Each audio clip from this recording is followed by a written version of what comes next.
लेकिन मैं अपने पिताजी जो कॉमरेड थे, लाल सलाम वाले थे, उनसे बहुत कुछ सीखने को मिला। और परिवार में कबीरपंथी विचार के गुरु थे, उनके दीक्षित लोग थे। तो फायदा ये हुआ कि हमारे घर में कभी किसी देवी देवता की तस्वीर ही नहीं थी, तो आधा काम वहां से हो गया। कोई कर्मकांड नहीं, मैंने अपनी माँ को कभी कोई इस तरह का व्रत करते ही नहीं देखा। तो एक वो जो निर्गुण परंपरा चली आ रही थी, संत परंपरा चली आ रही थी, उसकी वजह से, और दूसरा पिताजी कॉमरेड थे, तो वो लोग वैसे ही धर्म विरोधी लोग होते हैं। लेकिन पिताजी के साथ जब ये बात समझ में आई, जैसे मैं एक किस्सा सुना रहा हूं, पता नहीं विषय अंतर होगा, 2-4 मिनट में ही अपनी बात रख दूंगा, कि वो हमारे घर पे 3-4 लोग पिताजी के दोस्त आए, तो उसमें एक मुसलमान थे, एक दलित थे और 2 लोग रहे होंगे। तो वहां 2 कप जो था वो अलग आया। अब आप सोचिए, जहां धर्म के देवी देवता की तस्वीरें नहीं है, वहां कोई कर्मकांड नहीं है, लेकिन ये था, कप अलग था। और मुझे आज भी याद है, मैं बहुत छोटा था, तो आंगन में ले आकर के पिताजी पूछे कि ये नया नया कप आया है, ये अलग क्यों है, बाकी सबको स्टील में, वो शीशे वाले में। तो माँ ने कुछ नहीं बोला, हमारी चाची और बड़े बुजुर्ग दादी थी, तो उन्होंने कहा अरे सबको इसी बर्तन में। और मुझे इतना ही याद है कि पिताजी ने वहीं वो कप छोड़ा और वो टूट गया। तो उन्होंने कहा कि आइंदा ये कभी अगर हुआ तो हम हर बर्तन तोड़ डालेंगे। तो मुझे नहीं पता कि इस चीज का, लेकिन मुझे याद है कि ये चीज थी। बहुत कोई गांव में, उत्तर प्रदेश के गांव में नहीं कोई, ना इतनी किताबें पढ़ा होता है, ना इतना जागरूक होता है, लेकिन उन्होंने फिर वो बाबा साहब से परिचय कराया, भगत सिंह से परिचय कराया। ये एक पृष्ठभूमि में मैं केवल इसलिए बता रहा हूं कि मैं पिछले दिनों जब नागपुर गया, महाराष्ट्र गया, और महाराष्ट्र में तो देखा कि बहुत ये जो सामाजिक आंदोलन है, सामाजिक न्याय का आंदोलन है, बहुत मजबूत है। कोई बस्ती ऐसी नहीं है जिसमें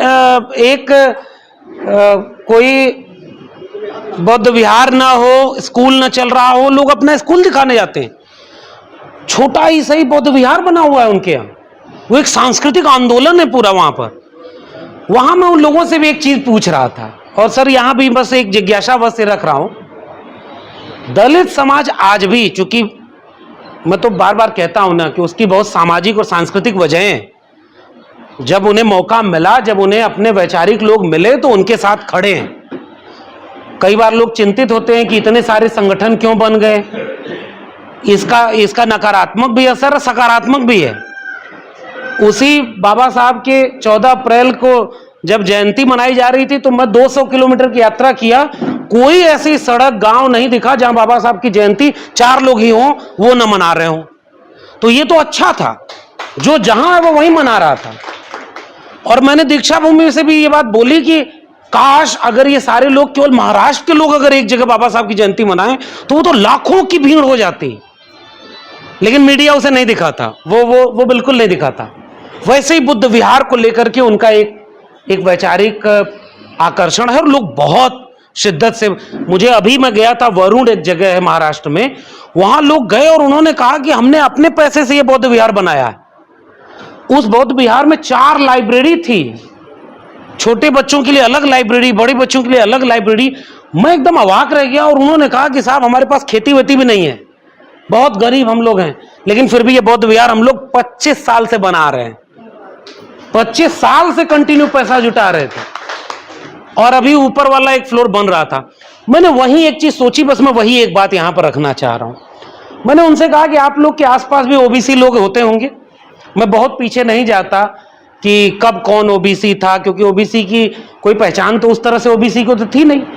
फूले साहब के यहाँ वो शूद्र अति शूद्र वाली बात है, बाकी लोग, अभी सम्राट अशोक की बात होती है तो आज मौर्य वंश ओबीसी में है, लेकिन उनके तो राजा हैं। बहुत तरह की डिबेट है, उसको छोड़ देते हैं। बाबा साहब के बाद वो एक हुआ ना, अदर बैकवर्ड क्लास, जो जनरल में नहीं है वो ओबीसी में है, और जो अछूत नहीं थे, उसी की बात अगर कर लें, तो मैं उन लोगों से यही पूछ रहा था कि मैं सोच रहा हूं, मैं भी इस सवाल का जवाब खोज रहा हूं कि ओबीसी समाज के लोग क्यों नहीं कोई एक बौद्ध विहार बनाए, या बौद्ध परंपरा को लेकर के कोई आकर्षण क्यों नहीं है। मैं भी सोच रहा हूं इसको। हो सकता है इस देश के कई कोनों में बहुत, क्योंकि हमारे यहां, मैं तो उत्तर प्रदेश से आता हूं, 2-3 जातियां ओबीसी की ऐसी हैं जिन्होंने अभियान चलाया था बौद्ध धर्म ग्रहण करने का, जिसमें सबसे आगे मौर्य समाज के लोग थे। और हमारे यहां तो बहुत बड़ा आंदोलन चला सर एक जमाने में, और सबके घर में बुद्ध की मूर्तियां, वो ओबीसी थे। यादवों में यह काम पेरियार ललई सिंह यादव ने किया। ललई सिंह यादव ने, महामना राम स्वरूप वर्मा ने, इन लोगों ने अभियान चलाया और बुद्धिस्ट बनाया लोगों को। तो परंपरा है, ऐसा भी नहीं है कि कोई नहीं था।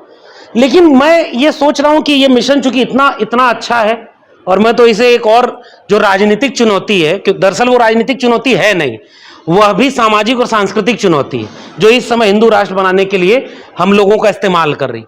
मुझे लगता है कि बुद्धिस्ट विचारधारा में उस पूरे हिंदू राष्ट्र के हर तरह के खतरे का जवाब छिपा हुआ है, इसलिए मैं इसको यहां देखता हूं। वो राजनीतिक जवाब भी है, सामाजिक जवाब भी है, सांस्कृतिक जवाब भी है, वैचारिक जवाब भी है।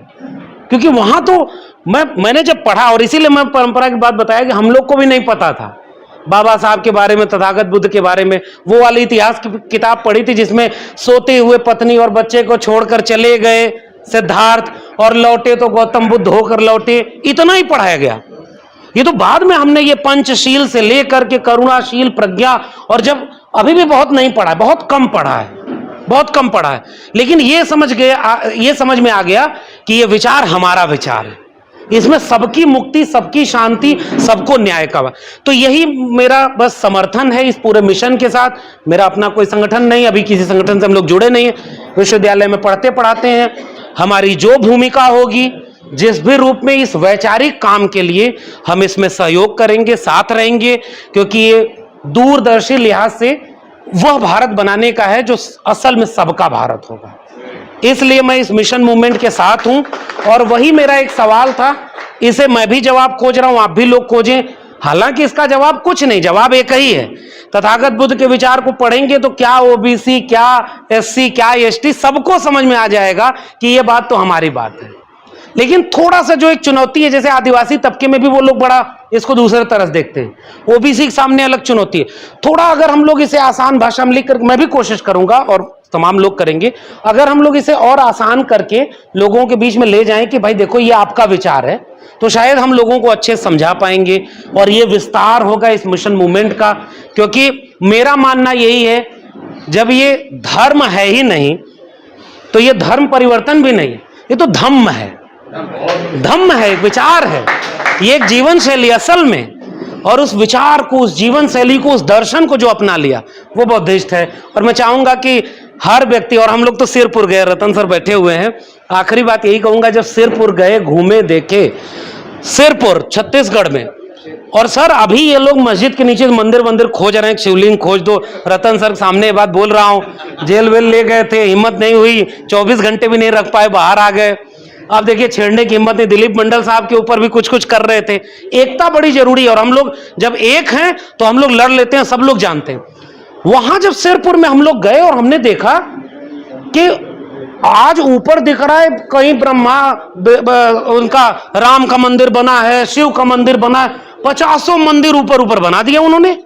यहाँ ये धर्म का मेला लग रहा है, ये सरस्वती पूजा हो रही, वो पूजा हो रही। जब बुद्धिस्ट स्थल को घुमाया वहां के लोगों ने, तो पता चला कि भाई यहां से हजारों साल पहले व्यापार, दुनिया, भारत का सबसे बड़ा व्यापारिक केंद्र, भारत का सबसे बड़ा शिक्षा का केंद्र, भारत का सबसे बड़ा बाजार का केंद्र, और किलोमीटर तक वो बुद्धिस्ट स्थल है जिसको जमीन में दफन कर दिया।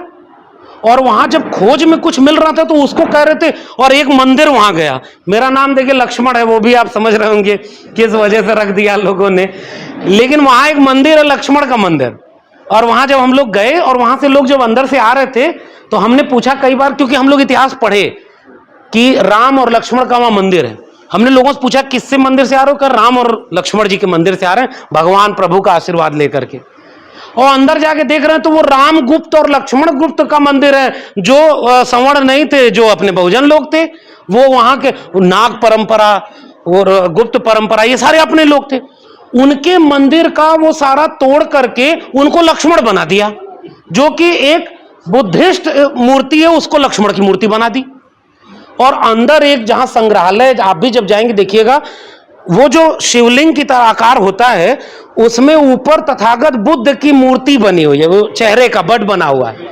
3-4 दिशा में बिल्कुल कोई भी देखेगा तो कहेगा ये तथागत बुद्ध का है। और नीचे वो शिवलिंग में वो जो पार्ट बना देते हैं सीमेंट से, उसको बना दिया और कहा 2-3 हजार साल पहले देखो शिवलिंग यहां पर मिला है। ये इस देश में हो रहा है। मुझे इसलिए लग रहा है कि 10,000 विद्यार्थियों को डिग्री जिस विश्वविद्यालय में दी जा रही हो, उस विश्वविद्यालय को दफन कर दिया।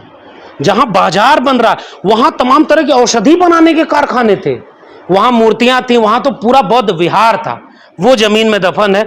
मुझे लग रहा है कि हमारे लोग आजकल हवा मोड़ रहे हैं, खुदाई हो रही, तो हम लोग ये भी कहें कि थोड़ा और गहरी खुदवाओ, जहां बुद्ध न मिल जाए वहां तक रुकना मत, हर जगह मिलेंगे। इसलिए मैं इस आंदोलन, इस मिशन के साथ खड़ा हूं और मुझे लगता है कि हमारी जड़ें तथागत बुद्ध से जुड़ी हुई हैं और इसलिए मैं इस पूरे मिशन के साथ खड़ा हूं। बहुत बहुत धन्यवाद।